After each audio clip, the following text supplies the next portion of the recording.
మళ్ళీ చేయి తెగుద్ది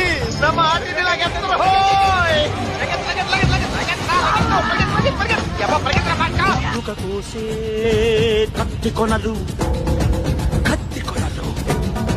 గుత్తుక కోసే కత్తి కొనలు దరిదాపుకు చేరని దూకుడువై ఆయువు తీసే ఆపద కూడా అలసటతో ఆగేలా చెయ్యి. శంభో శివ శంభో శివ శివ శంభో శివ శంభో శివ శివ శంభో ఉరిమే మబ్బులు గుప్పెన కాని నీళ్లకు బదులు నిప్పులు రాని పిడికిలి బదలకు పిడుగులు పడని ధూపర ధైర్యాన్ని